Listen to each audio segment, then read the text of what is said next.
ಶ್ರೀರಾಮಚಂದ್ರನಿಗೆ ಮೋಸ ಮಾಡಿ ಪೂರ್ಣಗೊಳ್ಳದ ರಾಮ ಮಂದಿರವನ್ನು ಉದ್ಘಾಟನೆ ಮಾಡಿ ಲೋಕಸಭೆಯಲ್ಲಿ ವೋಟ್ಗಳನ್ನು ಗಳಿಸಿದಂತಹ ಭಾರತೀಯ ಜನತಾ ಪಕ್ಷದವರು ಇವತ್ತು ಅಯೋಧ್ಯ ರಾಮ ಮಂದಿರ ಉದ್ಘಾಟನೆ ಆಗಿ 2 ವರ್ಷ ಆಗಿಲ್ಲ.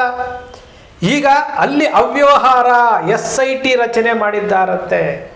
ನಾಚಿಕೆ ಆಗಲ್ವಾ ಇವರಿಗೆ? ಇವರು ದೇವರ ಹೆಸರಿನಲ್ಲಿ ಹಣ ತಿಂತಾ ಇದ್ದಾರಲ್ರಿ. ದೇವರ ಹೆಸರಿನಲ್ಲಿ ಹಣ ತಿಂತಾ ಇದ್ದಾರೆ. ಎಲ್ಲ ಕಡೆ ಹಣ ತಿಂದಿದ್ದಾಯ್ತು. ಇವತ್ತು ಅಯೋಧ್ಯ ರಾಮ ಮಂದಿರದಲ್ಲೂ ಹಣ ತಿನ್ಬಿಟ್ರಲ್ಲ. SIT ರಚನೆ ಆಗಿದೆ ಅಂತಂದ್ರೆ ಇನ್ನು ಬೇರೆ ಧರ್ಮದವರನ್ನ ಇವರು ಟೀಕೆ ಮಾಡ್ತಾರಲ್ಲ. ಬೇರೆ ಧರ್ಮದವರನ್ನ ಟೀಕೆ ಮಾಡುವಂಥವರು ನಮ್ಮ ಧರ್ಮದಲ್ಲಿ ಸ್ವತಃ ಅಯೋಧ್ಯ ರಾಮ ಮಂದಿರವನ್ನು ಉದ್ಘಾಟನೆ ಮಾಡಿದಂತಹ ಪ್ರಧಾನಮಂತ್ರಿಗಳು, ನಮ್ಮ ಕರ್ನಾಟಕದ ಪೇಜಾವರ ಶ್ರೀಗಳು, ಮೋಹನ್ ಭಾಗವತ್ ಅವರು, ಇವರೆಲ್ಲರೂ ಸಹ ಪ್ರಾಣ ಪ್ರತಿಷ್ಠಾಪನೆ ಮಾಡಿದ್ರಲ್ಲ. ಇವತ್ತು ಅಯೋಧ್ಯ ರಾಮ ಮಂದಿರದಲ್ಲಿ ಇಷ್ಟೆಲ್ಲ ಅವ್ಯವಹಾರ ಆಗಿದೆ. ಹಣ ತಿಂದಿದ್ದಾರೆ, ಏಸ್ಗೆ ತಿಂದಿದ್ದಾರಲ್ಲ. ಆ ಏಸ್ಗೆ ತಿಂದಿರೋದಕ್ಕೆ ಯಾರಾದರೂ ಹಿಂದೂ ಹೋರಾಟಗಾರರು ಮಾತಾಡ್ತಾ ಇದ್ದಾರಾ? ಒಂದು ಕಡೆ ರಾಮನನ್ನ ಬಳಸ್ಕೊಳ್ತಾ ಇದ್ದೀರಿ, ಒಂದು ಕಡೆ ಹಿಂದೂ ಧರ್ಮವನ್ನು ಬಳಸ್ಕೊಳ್ತಾ ಇದ್ದೀರಿ, ಒಂದು ಕಡೆ ಭಾವನೆಗಳನ್ನು ಬಿತ್ತಾ ಇದ್ದೀರಿ. ನೀವೆಲ್ಲ ಮಾಡ್ತಾ ಇರ್ಬೋದು ಏನು ಓಟಿಗೋಸ್ಕರ ಅಲ್ಲ. ಓಟಿಗೋಸ್ಕರವಾಗಿ ಇಷ್ಟೆಲ್ಲ ನಾಟಕಗಳನ್ನು ಮಾಡಬೇಕಾ? ನೀವು ಮಾತಾಡಬೇಕಲ್ಲ. ಹಿಂದೂ ಧರ್ಮ ಅಪಾಯದಲ್ಲಿದೆ, ಹಿಂದೂ ಧರ್ಮ ಅಪಾಯದಲ್ಲಿದೆ ಅಂತ ಇದ್ದಾರಲ್ಲ. ಹಿಂದೂ ಧರ್ಮ ಅಪಾಯದಲ್ಲಿರೋದು ಈ ಕಾರಣಕ್ಕೆ. ಹಣ ಹೊಡ್ಕೊಂಡು ತಿಂತಾ ಇದ್ದಾರೆ. ತಿರುಪತಿನಲ್ಲಿ ಲಡ್ಡುಗೆ ತುಪ್ಪ ತರಿಸೋದ್ರಲ್ಲೂ ಹೊಡಿತಾ ಇದ್ದಾರೆ. ಉಂಡಿ ಕಾಸಿಗೂ ಕೈ ಹಾಕ್ತಾ ಇದ್ದಾರೆ. ಕರ್ನಾಟಕದ ಗಾಳಿ ಆಂಜನೇಯ ದೇವಸ್ಥಾನದಲ್ಲಿ ಹಣ ಎಣಿಸಬೇಕಾದಂತಹ ಸಮಯದಲ್ಲಿ, ಮತ್ಯಾವುದೋ ದೇವಸ್ಥಾನದಲ್ಲಿ, ಬನಶಂಕರಿ ದೇವಸ್ಥಾನದಲ್ಲಿ ದೇವರ ಚಿನ್ನವನ್ನು ಕಟ್ ಮಾಡಿದಂಥವರು, ಅಲ್ಲಿ ಹಣ ಎಣಿಸಬೇಕಾದಂತಹ ಟೈಮಲ್ಲಿ CC ಕ್ಯಾಮ್ರಾದಲ್ಲಿ ಸಿಕ್ಕಿದಂತಹ ವಿಡಿಯೋ ನೋಡಿದ್ವಿ. ಉಂಡಿ ವಿಚಾರದಲ್ಲಿ ಎಷ್ಟೆಲ್ಲ ಗಲಾಟೆಗಳಾಗ್ತಾ ಇದೆ ಅಂತ ಅವಾಗ ವಿಡಿಯೋಗಳನ್ನು ನೋಡ್ತೀರಿ. ಇವರು ದೇವರಿಗೂ ಮೋಸ ಮಾಡ್ತಾರೆ, ದೇವರ ಹಣಕ್ಕೂ ಮೋಸ ಮಾಡ್ತಾರೆ, ಭಕ್ತರು ಹಾಕಿದಂತಹ ಹಣಕ್ಕೂ ಬಾಯಿ ಹಾಕ್ತಾರೆ ಅಂತಂದರೆ ಹಾಗಾದರೆ ಇವರು ಮನುಷ್ಯರ? ಈ ಪ್ರಶ್ನೆ ಯಾರು ಕೇಳಬೇಕ್ರಿ? ಯಾತಕ್ಕೆ ಹಿಂದೂ ಧರ್ಮ ಇವತ್ತು ಸಂಘಟಿತ ಆಗ್ತಾ ಇಲ್ಲ, ಜಾಗೃತಿ ಆಗ್ತಾ ಇಲ್ಲ ಅಂತಂದರೆ ಇಂಥವರಿಂದ. ನಾನು ಪದೇ ಪದೇ ಹೇಳ್ತಾ ಇರ್ತೀನಿ, ನಿಮ್ಮ ಅಕ್ಷರ ಮೀಡಿಯಾದಲ್ಲಿ ಅನಾದಿ ಕಾಲದಿಂದಲೂ 1% 2% ಜನ, ಮೊಘಲರ ಕಾಲ, ಬ್ರಿಟಿಷರ ಕಾಲ, ಇವತ್ತಿನ ಕಾಲ, ಮುಂದೇನೂ ಇರ್ತಾರೆ ಅವರು. ಅವರಿಗೆ ಹಿಂದೂ ಧರ್ಮ ಅನ್ನೋದು ಒಂದು ವಸ್ತು ಅಷ್ಟೇ. ಅದನ್ನು ಮಾರ್ಕೆಟಿಂಗ್ ಮಾಡಿಕೊಂಡು ಜೀವನ ಮಾಡೋದಕ್ಕೋಸ್ಕರವಾಗಿ ಹಿಂದೂಗಳನ್ನು ಶೂದ್ರ ಜನಾಂಗ ಅಂತ ಏನು ನಾವು ಹೇಳ್ತೀವಿ, ಶೋಷಿತರು ಅಂತ ನಾವೇನು ಹೇಳ್ತೀರಿ, ಈ ಎಲ್ಲರೂ ನಂಬಿಕೆಗಳನ್ನು ಇವರು ಹಾಳು ಮಾಡ್ತಾ ಇದ್ದಾರೆ. ಆ ನಂಬಿಕೆಗಳನ್ನು ಬಂಡವಾಳ ಮಾಡ್ಕೊಳ್ತಾ ಇದ್ದಾರೆ.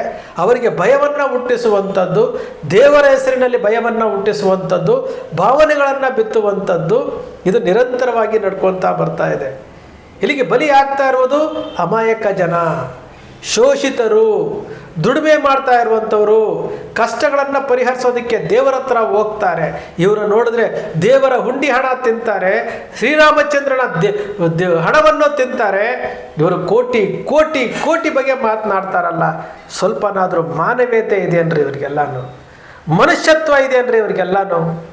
ಶ್ರೀರಾಮಚಂದ್ರನ ಪ್ರಾಣ ಪ್ರತಿಷ್ಠಾಪನೆ ಮಾಡಿದ್ದಂತಹ ಇನ್ನು 2 ವರ್ಷ ಪೂರ್ಣ ಆಗಿಲ್ಲ, ಅಲ್ಲಿ ದುಡ್ಡಿಗೆ ಬಾಯಿ ಹಾಕ್ತಾರೆ ಅಂತಂದರೆ ಇವರು SIT ರಚನೆ ಅಂತೆ.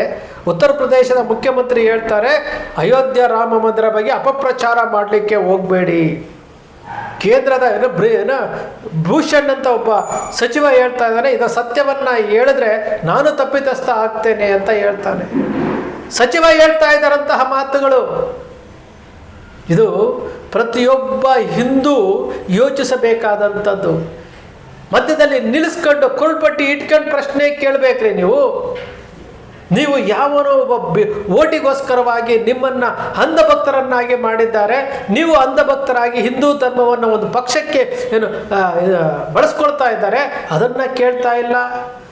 ಮಾತೆತ್ತಿದ್ರೆ ಏನು ಇತಿಹಾಸದ ಬಗ್ಗೆ ಮಾತನಾಡ್ತಾರೆ. ನಮ್ಮ ರಾಧಕ್ಕ ಮಾತಾಡ್ತಿದ್ರು ನೋಡ್ರಿ.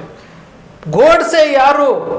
ಗೋಡ್ಸೆ ಗಾಂಧಿಯನ್ನ ಕೊಂದಂಥವನು ಅಂತೇಳಿ ರಾಧಕ್ಕ ಮಾತನಾಡಿದ್ರಲ್ಲ. ರಾಧಕ್ಕ ಎಷ್ಟು ಕಠೋರವಾಗಿ ಮಾತಾಡಿದ್ರಲ್ಲ, ಗೋಡ್ಸೆಯನ್ನು ಗುಣಗಾನ ಮಾಡ್ತಾ ಇರೋರಿಗೆ ರಾಧಕ್ಕ ಕೊಟ್ಟಂತಹ ಚಾಟಿ ಏಟು.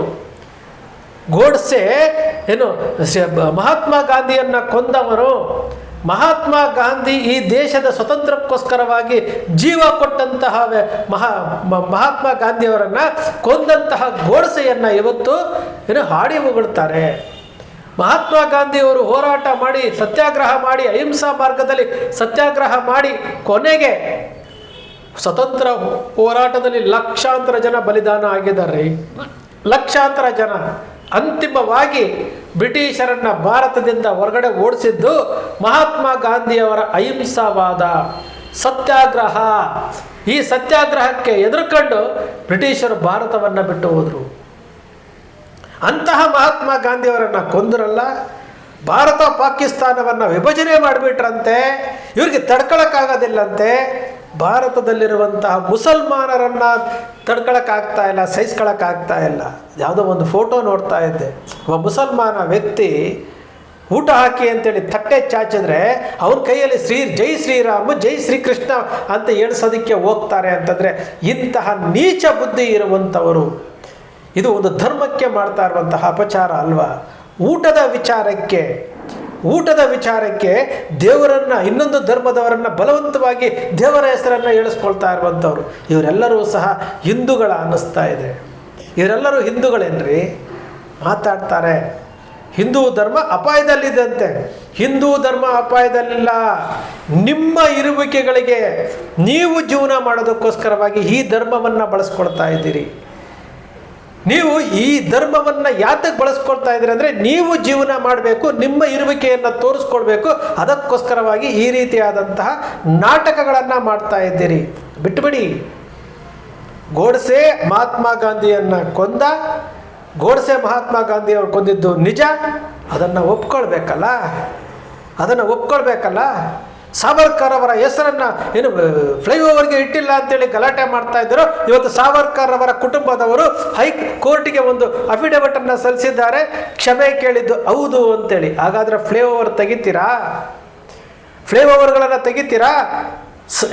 ವಿಧಾನಸಭೆಯಲ್ಲಿ ಫೋಟೋ ಹಾಕಿದ್ದೀರಲ್ಲ, ತೆಗಿತೀರಾ? ಅವರು ಕೋರ್ಟ್ಗೆ ಸಲ್ಲಿಸಿರುವಂಥ ಅಫಿಡವಿಟ್ ನಿಜವೇ ಆದರೆ ಅದನ್ನೆಲ್ಲ ತೆಗಿಬೇಕಲ್ವಾ? ಸತ್ಯ ಇದೆ ರೀ, ಇಲ್ಲಿ ಸತ್ಯ ಇದೆ. ಎಲ್ಲ ವಿಚಾರಗಳನ್ನು ಸೂಕ್ಷ್ಮವಾಗಿ ಗಮನಿಸಿ. ಇಲ್ಲಿ ಒಬ್ಬ ವ್ಯಕ್ತಿ ಮುಖ್ಯ ಅಲ್ಲ, ನರೇಂದ್ರ ಮೋದಿ ಮುಖ್ಯ ಅಲ್ಲ, BJP ಮುಖ್ಯ ಅಲ್ಲ, ಕಾಂಗ್ರೆಸ್ ಮುಖ್ಯ ಅಲ್ಲ. ಇಲ್ಲಿ ನಮಗೆ ಮುಖ್ಯ ಆಗಿರುವುದು ದೇಶ. ನಮಗೆ ಮುಖ್ಯ ಆಗಿರುವುದು ನಾವು ಹುಟ್ಟಿರುವಂತಹ, ಅವರವರು ಹುಟ್ಟಿರುವಂತಹ ಧರ್ಮಗಳು. ಇದು ಮುಖ್ಯ ಆಗಬೇಕಾಗಿರುವಂಥದ್ದು.